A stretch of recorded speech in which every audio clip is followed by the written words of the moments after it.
ओम तत्सत। अथ अष्टमो अध्याय। अब श्रीमद् भगवद गीता के अक्षर ब्रह्म नामक 8वें अध्याय का प्रारंभ करते हैं। अभी तक हम सब ने ज्ञान विज्ञान योग नाम के 7वें अध्याय को समझा। 7वें अध्याय में ये विश्व ही विश्व रूप परमात्मा है। यह त्रिपुटी योग के सिद्धांत से अच्छी तरह से निरूपित किया गया। ये 5 तत्व 3 गुण 8 अंगों की अखंड एकात्मता का नाम अपरा सगुण क्षेत्र या क्षर है। उसमें व्यापा हुआ ओत प्रोत अस्थि भांति प्रिय रूप से परा निर्गुण या अक्षर ब्रह्म है, निराकार है। और सगुण और निर्गुण इन दोनों भावों का लय जिसमें हो जाता है वो अधियज्ञ पुरुषोत्तम या परमात्मा है। ये अच्छी तरह से स्पष्टीकरण में समझाया था कृष्ण जी ने, परंतु ज्यादातर स्पष्टीकरण 7वें अध्याय में क्षर तक यानी 5 तत्व 3 गुण की अखंड एकात्मता अष्टधा प्रकृति या साकार तक का ही हो सका। इसलिए इस 8वें अध्याय में अक्षर ब्रह्म यानी परमात्मा के उस निराकार के स्वरूप में भी कुछ विशेष स्पष्टीकरण करने की जरूरत कृष्ण जी को महसूस हुई। तो जहां ये 8वां अध्याय शुरू होता है उसमें सबसे पहले जो कि कृष्ण जी ने ये कहा था कि अधिभूत अधिदैव और अधियज्ञ इस त्रिपुटी में मेरे विश्वरूप परमात्मा को जो मनुष्य जान लेते हैं वो संशय भ्रम से छूटकर परम स्थिति में पहुंच जाते हैं, यानी ब्रह्म भाव में स्थिर हो जाते हैं, जीव भाव से छूटकर। अर्जुन ने ये पहली बार संभवतः अधिभूत अधिदेव अधियज्ञ ये शब्द सुने होंगे, इसलिए जो समझ नहीं पाया अर्जुन, तो इसको समझने के लिए यहाँ से अर्जुन का प्रश्न शुरू होता है। अर्जुन पूछता है, अर्जुन बोला, वो ब्रह्म क्या, क्या अध्यात्म कर्म क्या पुरुषोत्तम, अधिभूत कहा वो क्या, अधिदैव किसे कहें, अधियज्ञ क्या है कैसे देह में मधुसूदन, प्रयाण काल में कैसे योगी आत्मजयी लखें। ये अधिभूत क्या है, अधिदैव क्या है, अधियज्ञ क्या है, इस तरह से वो ब्रह्म क्या है, अध्यात्म क्या है और कर्म क्या है, ये मेरी समझ में ठीक से नहीं आया है, इसको मुझे समझा दीजिए। भगवान श्री कृष्ण जी ने जो कुछ इसमें स्पष्टीकरण करके समझाया, उन विचारों को हमें अच्छी तरह से समझ के अपने अंतःकरण में स्थिर रूप से मानना चाहिए। तो इस तरह से श्री कृष्ण कहते हैं, अक्षरम ब्रह्म परमं स्वभावो अध्यात्म मुच्यते भूत भावोद्भव करो विसर्गा कर्म संगीता, अधिभूतम क्षरो भावा पुरुषश्चादि दैवतम अधियज्ञो अहमेवात्र देहे देवृतांबर।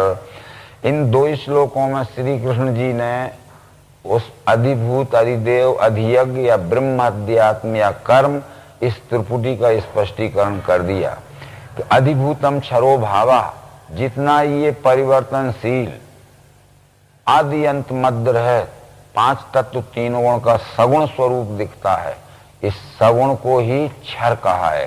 क्योंकि 15वें अध्याय में कहा है क्षरा सर्वाणि भूतानि, तो अधिभूतम क्षरो भावा पुरुषश्चादि दैवतम, जिस अधिष्ठान पर ये संपूर्ण 5 तत्व 3 गुणों का परिवर्तन अखंड चलता रहता है, वो अधिष्ठान इसका अस्थि भांति प्रिय रूप से अधिदैव यानी अक्षर है।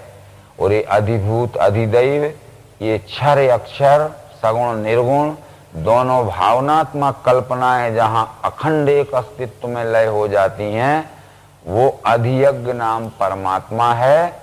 और वो पिंड से लेकर ब्रह्मांड तक अधियज्ञम अहमे वात्र देहे देह वृतांबर, देह में पुरुष श्रेष्ठ में अधियज्ञ नाम से, चाहे इस पिंड देह में समझ लीजिए और चाहे इस विराट देह में समझ लीजिए।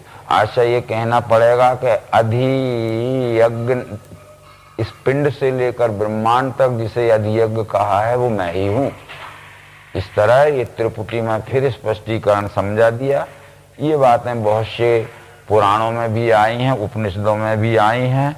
और आगे भगवान श्री कृष्ण जी शुरू करते हैं, इसी रीति ध्यान में ला के मुझको अंत काल में, जो देह त्याग के जावे उसे श्रेष्ठ गति मिले।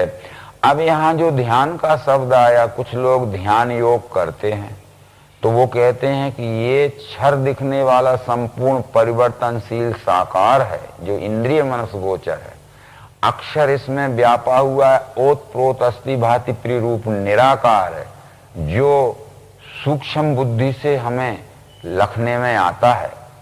और क्षर अक्षर दोनों का लय जिसमें होता है वह पिंड से लेकर संपूर्ण ब्रह्मांड तक अधियज्ञ है, विश्वरूप ही परमात्मा पुरुषोत्तम है।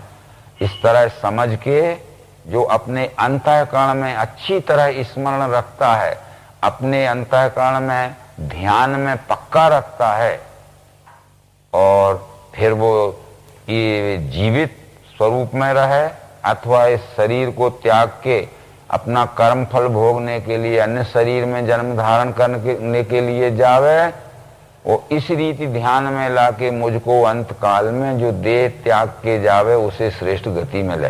अब प्रयाण का शब्द जो यहाँ था, प्रयाण कहते हैं गमन को। ये सब जगह एक ही अर्थ नहीं होता प्रयाण का। जैसे हम एक स्थान से दूसरे स्थान जाते हैं तो ये स्थान का प्रयाण है। एक उम्र से, जवान उम्र से वृद्ध अवस्था की ओर जाते हैं तो ये आयुष्य का प्रयाण है। पर अज्ञान से हम ज्ञान में जाते हैं तो ये ज्ञान का प्रयाण है। और ज्ञान से जब विज्ञान में जाते हैं तो ये विज्ञान का प्रयाण है। तो ये जीव जब ब्रह्म रूप को दिव्य चक्षु योग के त्रिपुटी योग की पद्धति से जानकर देखकर उसमें तद्रूपता प्राप्त कर लेता है तो ये जीव का ब्रह्म में रूप में मिल जाने का प्रयाण है। इसलिए प्रयाण नाम केवल शब्दकोश में गमन का है। और गमन यह शब्द जिस प्रसंग में उपयोग किया जाएगा उसका वैसा ही अर्थ लिया जाएगा। फिर जिस जिस भाव को लाके अंत में देह जो तजे, उस भाव से युक्त लेवे कौन ते जन्म वो। जिस जिस भाव को लाके अंत में देह जो तजे, भाव तो तीन ही हैं, क्षर भाव, अक्षर भाव और पुरुषोत्तम भाव। यदि हमारा इस जन्म में क्षर भाव तक का अभ्यास हुआ है, यानी 5 तत्व 3 गुणों के पूर्ण साक्षित्व भाव का अनुभव स्थिर हो गया है, तो क्षर भाव के साक्षी अवस्था में हम पहुंच गए हैं और देह त्यागेंगे तो हमारा अगला जन्म क्षर का अनुभव प्राप्त करने के लिए ज्यादा प्रयत्न नहीं करना पड़ेगा। वो अक्षर के अनुभव की प्राप्ति के लिए हम प्रयत्न करेंगे। और इस वर्तमान जन्म में अगर हमें क्षर अक्षर का अनुभव हो गया है परंतु द्वैत निरसन नहीं हुआ है, और अगला जन्म हम लेंगे तो अक्षर से आगे जहाँ क्षर अक्षर का विलय है उस पुरुषोत्तम भाव की खोज के लिए हमारा अभ्यास चालू रहेगा। तो इससे कहने का आशा है कि जिस जिस भाव को लाके अंत में देह जो तजे, उस भाव से युक्त लेवे कौन ते जन्म वो। अगला जन्म उसका उसी भाव प्रधान होता है, फिर वो उससे आगे के भाव में पूर्णता की ओर बढ़ता है। इसलिए सर्वदा मेरे ध्यान से मन बुद्धि को मेरे में रख के जूझो मुझ में मिल जाएगा। इसलिए सर्वदा मेरे ध्यान से, न क्षर में न अक्षर में, न केवल सगुण में न निर्गुण में, यानी इस सगुण निर्गुण के द्वैतवाद में नहीं, जहाँ सगुण निर्गुण दोनों का लय हो गया है, उस मेरे में जो ध्यान रख के दे त्यागता है, पुरुषोत्तम भाव में जिसका ध्यान स्थिर हो जाता है और देह त्यागता है तो उसे श्रेष्ठ गति मिले। उस गतियां 3 प्रकार की यहाँ भी हैं, उत्तम, मध्यम और श्रेष्ठ। मैंने उत्तम ये पुरुषोत्तम गति है, मध्यम ये अक्षर गति है और कनिष्ठ ये क्षर गति है। तो यहाँ श्रेष्ठ गति मिले, इस तरह वो कहते हैं। अनन्य मन से पार्थ अभ्यास योगी युक्ति से जो मेरा ध्यान करता है पाता है पद दिव्य वो। अभ्यास योग युक्तेन चेतसा नान्गामिना। अभ्यास योग युक्तेन जो कहा है, दिव्य चक्षु योग की युक्ति से जो अभ्यास करता है क्षर अक्षर के द्वैत का विलय करते हुए पुरुषोत्तम भाव में स्थित होने का, तो वो दिव्य पद को प्राप्त होता है, यानी पुरुषोत्तम पद को प्राप्त कर लेता है। ये 9वें श्लोक में पुरुषोत्तम पद की पहचान कराई गई है। अनादि सर्वज्ञ अचिंत्य रूपी, निर्माण करता सबका नियंता, प्रकाश वर्णी तम से परे वो, अत्यंत जीना यह ध्यान करके। वो अनादि है, पुरुषोत्तम अनादि है, तो क्षर अक्षर ये आदि है। अनादि पर ही अनेक प्रकार की कल्पनाएं हो सकती हैं। यदि वस्तु नहीं है तो कल्पना भी नहीं हो सकती। इसलिए पुरुषोत्तम पर क्षर अक्षर की ये कल्पना पश्चात में हुई, परंतु ये क्षर अक्षर पुरुषोत्तम ये तीनों कल्पनाएं वस्तु में हुई। तब अंतिम विचार से हम देखेंगे तो वस्तु अनादि है, वस्तु की पहचान के लिए उसका नाम पुरुषोत्तम दिया गया है। उसका निराकार भाव अक्षर है, उसका साकार भाव क्षर है। क्षर अक्षर पुरुषोत्तम, इन त्रिपुटी का लय अनादि वस्तु में होता है। इसलिए अनादि है वो वस्तु, उसका नाम पुरुषोत्तम है, उसका निराकार भाव अक्षर है, उसका साकार भाव क्षर है। वस्तु की पहचान क्षर अक्षर पुरुषोत्तम इस त्रिपुटी योग के सिद्धांत से होती है। सर्वज्ञ है वो, यानी सर्व का साक्षी, सर्व का धारण करने वाला, सर्व रूप में रहने वाला, यानी सर्वज्ञ सबका जानने वाला है। अचिंत्य रूपी है, यानी उसका चिंतन मन बुद्धि से नहीं हो सकता है, प्रत्यक्ष प्रयोग में देखकर ही उसका निश्चित चिंतन हो सकता है। ये चिंतन चित्त का विषय है।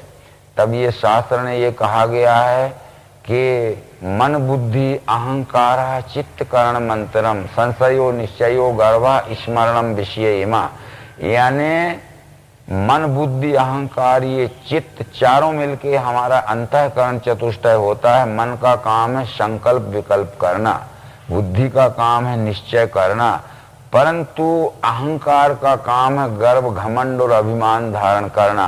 पर चित्त का काम है स्मरण रखना, यानी देखे हुए को कभी न भूलना।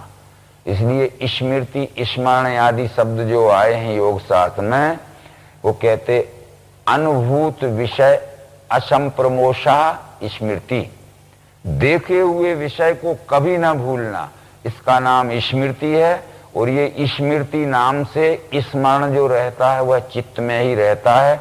चित्त का विषय स्मरण करना, जहां सुमरति अनन्य भाव से मेरा, अनन्य भाव से पाठ अभ्यास योग युक्ति से जो मेरा ध्यान करता है, ये उसका आशय हुआ। अब ये प्रयाण में जो मन से सुस्थायी सद्भक्ति से योग अभ्यास द्वारा भ्रुवों के दो बीच में प्राण थामे, वही मिले पुरुष सनातनी में। प्रयाण में अज्ञान से ज्ञान और ज्ञान से विज्ञान और विज्ञान से आस्तिक अवस्था की ओर मनन अभ्यास के द्वारा जब गमन करता है, तो उस गमन काल में भ्रुवों के दो बीच में प्राण थामे। यहाँ दोनों नेत्रों के बीच के स्थान को शरीर में भ्रुव कहा गया है, परंतु यदि अध्यात्म सिद्धांत की दृष्टि से देखें तो दोनों नेत्रों के बीच में अगर हमने अपनी दृष्टि को स्थिर किया तो उससे हमें अनुभव लाभ कुछ नहीं हो सकता है, कोई भी करके देख ले। पर दोनों भावों के बीच में क्षर और अक्षर ये दो भाव हैं, दोनों भावों के बीच में दोनों को जोड़ने वाला, दोनों को फोड़ने वाला ये पुरुषोत्तम भाव है। इसलिए कहा गया है कि सगुण अगुण बीच नाम सुसाखी, उभय प्रबोधक चतुर्दुभाकी, उभय अगम युग सुगम नाम ते, कहूँ नाम बड़ ब्रह्म राम से। सगुण अगुण दुई ब्रह्म स्वरूपा, अकथ अनादि अगाधे अनूपा, मेरे मत बड़ नाम धूते। तो ये सगुण निर्गुण दोनों भावों के बीच में, हा नाही के बीच में साई रहे समाये। हा यानी अक्षर, नाही यानी क्षर के बीच में साई यानी पुरुषोत्तम बैठा हुआ है। उभय प्रबोधक, जो दोनों का प्रबोध कर रहा है और दोनों को अपने में जोड़ के रखे हुए है। तो ये आशय भ्रुवों के दो बीच में प्राण थामे, वही मिले पुरुष। अब ये 11वें श्लोक में अक्षर का ही निरूपण है। 9वें 10वें श्लोक में पुरुषोत्तम का हो गया। जिसे कहें अक्षर वेद वेदता जहां मिले है यति वीतरागी, पालें जिसके हेतु से ब्रह्मचर्य, संक्षेप में वो पद हूं लखाता। यानी जिसको वेद नामक श्रुति नामक पुस्तक पढ़ने वाले शब्द ज्ञान के आधार पर जिसको निर्गुण निराकार या अक्षर ब्रह्म कहते हैं, और ये शब्द ज्ञानी जिस निराकार निर्गुण अक्षर ब्रह्म में मिलना चाहते हैं, जिनके राग वेद बीत गए हैं, पालें जिसके हेतु से ब्रह्मचर्य, संक्षेप में वो पद हूं लखा था। वो पद क्या है? रोक के शब्द द्वारों को हिये में मन खींच के, भौं के मध्य में प्राण बैठा के योग जो करे। अब रोक के शब्द द्वारों को यहाँ जो भाषांतर में कहा गया, इसका ये मतलब नहीं है कि हम आंख बंद कर लें और काम बंद कर लें। मूल मंत्र कहता है सर्व द्वाराणि संयम्य, यानी हमारी 5 ज्ञानेंद्रियां, हमारा मन, बुद्धि और चित्त और एवं स्वयं जीव आत्मा को सर्व द्वाराणि संयम, इनको संयम में रखो, अनुशासित रखो, असंयमित मत रहने दो, बहिर्गामी विकेंद्रित मत रहने दो। और उन दोनों भावों के बीच में, क्षरक्षर के बीच में, क्षरक्षर दोनों को अपने में लय करने वाला पुरुषोत्तम भाव है। ऐसा दिव्य चक्षु योग के द्वारा जो निश्चय करते हैं तो उनको क्या अनुभव होता है? एक अक्षर ओम ब्रह्म कह के मेरे ध्यान से जो देह छोड़ के जावे उसे श्रेष्ठ गति मिले। एक ही अक्षर ओम ब्रह्म। अब यहाँ कहीं कहीं ओम को सगुण कहा है, कहीं कहीं ओम को निर्गुण कहा है, और कहीं कहीं ओम को पुरुषोत्तम कहा है। तो सभी जगह इस ओम का एक ही अर्थ नहीं लेना चाहिए। यदि एक प्रसंग में कहीं क्षर कहा है, जैसे ओम तत्सत यह त्रिपुटी है, तो यहाँ ओम क्षर है, तत् अक्षर है, सत पुरुषोत्तम है। परंतु ये कहीं कहीं कर्मारंभ जताने को संज्ञार्थ ओम कहें श्रुति, वहां ओम का अर्थ अक्षर होता है। परंतु वेद ये कहते हैं ओम इति ब्रह्म, ओम इति इदम सर्वम, विचिंतेत ओंकार मात्र सचराचरम जगत, है ना। विचिंतेत ओंकार मात्र सचराचरम जगत, जितना चर और अचर जगत है यह सब विश्वरूप परमात्मा ही है। तो इसलिए यहाँ ओम नाम से उस पुरुषोत्तम का ध्यान करके कि ओम नाम इस विश्वरूप परमात्मा का है, क्योंकि पुराण में इस बात को कहा गया है कि ओम इत्येकाक्षरम ब्रह्म विश्वरूप विलक्षणम साकारम च निराकारम अद्वितीय परात्परम। ओम यह विश्वरूप का नाम है जो साकार निराकार को अपने में लय धारण करने वाला परात्पर है, यानी अपरा और परा से भी परे पुरुषोत्तम है। तो यहाँ पुरुषोत्तम ही है। अनन्य भाव से मेरा अखंड ध्यान जो करे उस नित्य युक्त योगी को पार्थ में स्वल्प हूँ सदा। इस तरह से अन्य भाव से नहीं, अन्य भाव क्षर भी नहीं अक्षर भी नहीं, क्षर अक्षर दोनों का लय जहां अनन्य यानी पुरुषोत्तम में हो गया है, उस पुरुषोत्तम का जो ध्यान करता है तो उसे श्रेष्ठ गति मिले। विश्व के सभी लोग चक्र में जन्म मृत्यु के मेरी प्राप्ति हुए पीछे कौनते जन्मता नहीं। ये जब तक इस तरह विश्वरूप परमात्मा को दिव्य चक्षु योग की पद्धति से, विज्ञान योग की पद्धति से, जैसा कि 7वें अध्याय में कह चुके कृष्ण जी, नहीं जानता है, तब तक उसका जन्म मृत्यु का चक्कर बंद नहीं होता है। क्योंकि वेद मंत्रों में ये कहा गया है तमेव विदित्वाति मृत्यु मेति नान्या पंथा विद्यते अयनाय। परमात्मा को जानकर ही यह परमात्मा का अंश जीव जन्म मृत्यु के से छुटकारा पा सकेगा। न अन्य पंथा विद्यते अयनाय, परमात्मा को जानने का कोई दूसरा रास्ता नहीं है, केवल दिव्य चक्षु योग से जाना जाता है। इस दिव्य चक्षु योग को ही अनन्य योग कहते हैं। अब 1000 युग होते हैं ब्रह्मा के दिन एक में, वैसे ही रात है जाने जनैया दिन रात के। प्रातः समय में सारी सृष्टि अव्यक्त से बने, फिर यह रात्रि आते ही उसी अव्यक्त में मिले। वैसे ही भूत ये सारे बारंबार परवशी, दिन में पार्थ होते हैं रात्रि को लय में मिले। लय में सब भूतों के जिसका नाश है नहीं, वह अव्यक्त से न्यारा स्थायी सद्भाव और है। जिसे अक्षर अव्यक्त कहा है गति श्रेष्ठ, वो जो पाए पे नहीं लौटे, वो मेरा श्रेष्ठ धाम है। इन श्लोकों का सारांश यह है कि सहस्त्र युग पर्यंत महर्यद ब्रह्मणो विदु, यानी परमात्मा के साकार स्वरूप को, अष्टधा प्रकृति को महत ब्रह्म भी नाम दिया है।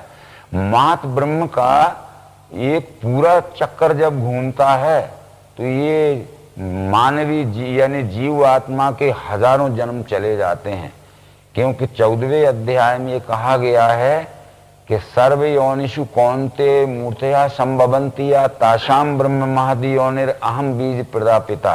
4 खानी 84 लाख योनियों में जो सृष्टि होती है वो परमात्मा ने महत ब्रह्म रूपी क्षर प्रकृति रूपी योनि में जो जीव आत्मा रूपी बीज डाला, इससे 4 खानी की सर्व योनिषी उत्पत्ति हुई है। तो सबसे पहले यह प्रकृति के गर्भ से जब यह जीव निकलता है तो ये उद्भिज खानी में आता है। अनंत जन्म उद्भिज में जाने से स्वेदज में, अंडज में और घूम के जारज और फिर जारज श्रेष्ठ मनुष्य योनि में आता है। तो इसको हजारों जन्म लग जाते हैं, पर जिस प्रकृति से ये निकला है गुण साम्या से, पूरा चक्कर मारने वे वासना तृप्ति होने पर गुण साम्या में विलीन होता है। तो हमारे 1000 जन्म चले जाते हैं, अनंत जन्म चले जाते हैं, वो प्रकृति का एक चक्र ही होता है। तो ब्रह्मा का यानी नारद के पिता व्यष्टि ब्रह्मा का नहीं, महत ब्रह्म क्षर प्रकृति का जब एक चक्कर पूरा घूमता है तो ये जीव के अनंत जन्म हो जाते हैं।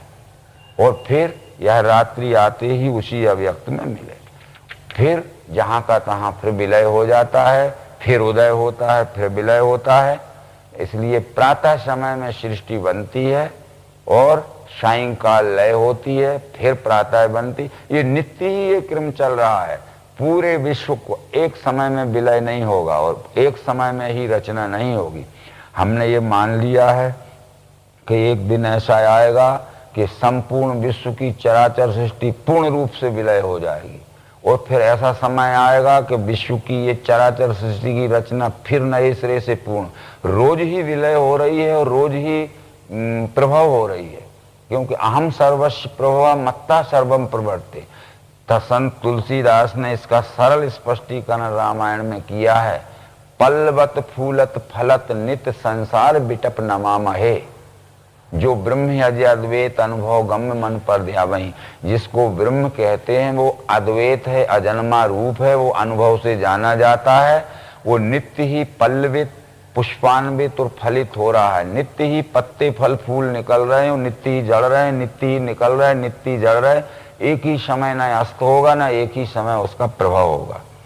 ऐसे ही ये सब बात बतलाने के बाद ये क्षर अक्षर दोनों अव्यक्त हैं। यदि हम किसी से पूछें कि ये दिख रहा है ये क्या है, तो लोग कहेंगे ये क्षर है, तो भगवान श्री मायरन जी कहते हैं ये क्षर नहीं है, क्षर का कार्य है जो 4 खानी 84 लाख योनि में दिख रहा है। ये कार्य का विलय जहां होता है वो गुण साम्य रूप प्रकृति ही अष्टधा प्रकृति क्षर है। और फिर क्षर भी अव्यक्त है, क्षर का कार्य व्यक्त है, फिर क्षर से और अव्यक्त अक्षर है। तो इसलिए यहाँ ये बतलाया गया है कि लय में सब भूतों के जिसका नाश है नहीं, वह अव्यक्त से न्यारा, यानी ये महत ब्रह्म नामक अव्यक्त प्रकृति से न्यारा स्थायी सद्भाव और है, जिसे अक्षर अव्यक्त कहा है गति श्रेष्ठ वो। अब यहाँ गति श्रेष्ठ शब्द जो आया है तो ये क्षरीय कनिष्ठ गति है, तो अक्षरीय श्रेष्ठ गति है, तो पुरुषोत्तम ये परम श्रेष्ठ गति है। इस तरह मान के यहाँ चलना है। जिसने व्याप्त किया विश्व, भूतों का लय है जहाँ, अनन्य भक्ति से ही वो परम पुरुष है मिले। जिस परमात्मा ने स्थिर पुटी योग यहाँ फिर आता है, जिसने व्याप्त किया विश्व, व्याप्त किया जिसने यानी परमात्मा ने, व्याप्त किया यानी अक्षर दृष्टि से, विश्व यानी क्षर दृश्य को, और संपूर्ण सृष्टि जहाँ से उद्भव होती है, जहाँ लय होती है, अनन्य भक्ति से ही वो परम पुरुष है मिले। यानी ये परम पुरुष नाम यहाँ उस पुरुषोत्तम या परमात्मा का ही सूचक है। प्रकृति, पुरुष और परम पुरुष, अनन्य भक्ति से ही वो परम। जिसमें मृत्यु आने से योगी का जन्म है नहीं, होता है जन्म वो काल, कहता हूं उसको सुनो।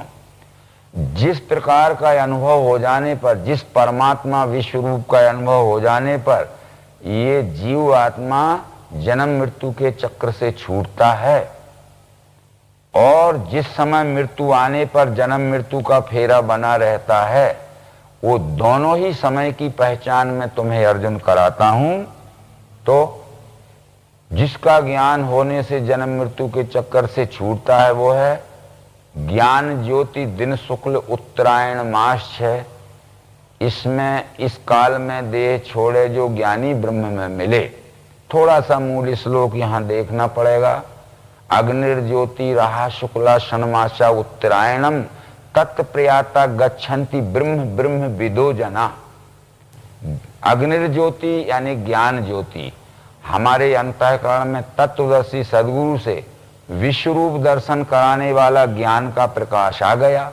ज्ञान का प्रकाश तो आता है, पर मनन और अभ्यास काल में वो ज्ञान पक्का स्थिर होने के लिए दिन पे दिन बढ़ता है। जैसे शुक्ल पक्ष का चंद्रमा प्रतिपदा से लेकर चतुर्दशी तक पूर्णता प्राप्त होने के लिए उत्तरोत्तर बढ़ता है, ऐसा प्राप्त हुआ ज्ञान स्थिरता और अचल स्थिरता में पहुंचने के लिए उत्तरोत्तर बढ़ता है, जब तक कि वो पूर्ण न हो जाए। तो तत्प्रियाता गच्छन्ति ब्रह्म, वो गच्छन्ति ब्रह्म तो तब हो सकता है जब ब्रह्म विदो जना, जब ब्रह्म को जान लेता है तो ब्रह्म में पहुंच जाता है। यदि ब्रह्म को नहीं जाना तो ये सूरज का उत्तरायण दक्षिणायन किसी काम का नहीं हो सकता है। तब ये गीता की शिक्षा से यदि हमने सूरज के पृथ्वी की परिभ्रमण गति का उत्तरायण दक्षिणायन मान लिया तो गीता की शिक्षा से इसका मेल नहीं बैठता। यदि कोई पुण्य आत्मा दक्षिणायन में देह त्याग दे तो क्या उसका पुण्य कर्म का फल निष्फल जाएगा? और कोई महान पापी राक्षस दुराचारी भ्रष्टाचारी अत्याचारी यदि दक्षिणायन के समय देह त्याग देवे तो क्या उसके पाप के फल से वो छूट जाएगा? कदापि नहीं। भगवत गीता ये कहती अवश्य ही कर्म का फल भोगना पड़ता है। तो इस तरह से ये सूरज का और पृथ्वी के परिभ्रमण गति का उत्तरायण दक्षिणायन नहीं है। उत्तरायण शब्द जो बना है उत्तर अयन, उत कहते हैं ज्ञान का हमारे अंतःकरण में प्रकाशित होना, और तर शब्द लगा हुआ है प्रकाशित हुए ज्ञान को और ऊपर की ओर यानी पूर्णता की ओर बढ़ना और अंतिम में पूर्णता में पहुंच जाना, ये उत्तरायण है, उत्तर अयन। तो इस तरह जब पूर्ण ब्रह्म को जान लेता है तो ब्रह्म को जान लेने पर ब्रह्म रूप में मिल जाए। तत्प्रयाता गच्छन्ति ब्रह्म, गच्छन्ति ब्रह्म तो जब होता है जब ब्रह्म विदो, जब ब्रह्म को जान ले। यदि ब्रह्म को नहीं जाना है तो ब्रह्म में पहुंच ही नहीं सकता है। परंतु अज्ञान रात्रि कृष्ण पक्ष दक्षिणायन मास्य, इसमें योगी देह छोड़े चंद्रलोक मिले गए। ये उत्तरायण का विलोम शब्द यानी उत्तरायण का विपरीत शब्द दक्षिणायन है। उत्तरायण ये प्रकाश का मार्ग है और दक्षिणायन ये अंधकार का मार्ग है। उत्तरायण ये देवी मार्ग है, दक्षिणायन ये आसुरी मार्ग है। उत्तरायण ये प्रकाश का सरल मार्ग है, दक्षिणायन ये अज्ञान का कुटिल मार्ग है। तो सरल मार्ग से प्रकाश के मार्ग से जो जाएगा तो निर्विघ्नता पूर्वक अपने स्थान में पहुंच जाएगा, और जो अंधकार के कुटिल आड़े टेढ़े मार्ग से जाएगा वो स्थान पर नहीं पहुंचेगा और विघ्न बाधाएं उसको वहीं परिसमाप्ति कर सकती हैं। तो इस तरह से ये उत्तरायण दक्षिणायन के विषय में समझना है। परंतु इसके विचार आज जो हमारे शब्द ज्ञानी लोग कहते हैं वो गीता की शिक्षा से मेल नहीं रखते। तब भगवान श्री कृष्ण ये कहते हैं कि शुक्ल कृष्ण गति दो हैं स्थायी इस विश्व में, एक है मुक्ति की दाता देती है जन्म दूसरी। शुक्ल गति यानी देवी संपत्ति का मार्ग और कृष्ण गति यानी आसुरी संपत्ति का मार्ग। ये भगवत गीता के 7वें अध्याय में कृष्ण कह चुके हैं। वो कहते हैं मोहाशा मोग कर्माणो मोघ ज्ञाना विचेषा राक्षसी मासुरी में चैव प्रकृति मोहिनी शता। उनकी आशा कर्म ज्ञान व्यर्थ शून्य विवेक वो स्वभाव मोह दाता वे राक्षसी आसुरी गहें। छिपा है ज्ञान माया से आसुरी वृत्ति हो चुकी, नराधम दुराचारी मूल मुझको नहीं भजें। ये आसुरी मार्ग से चलने वाले हैं, ये कृष्ण यानी कुटिल मार्ग से चलने वाले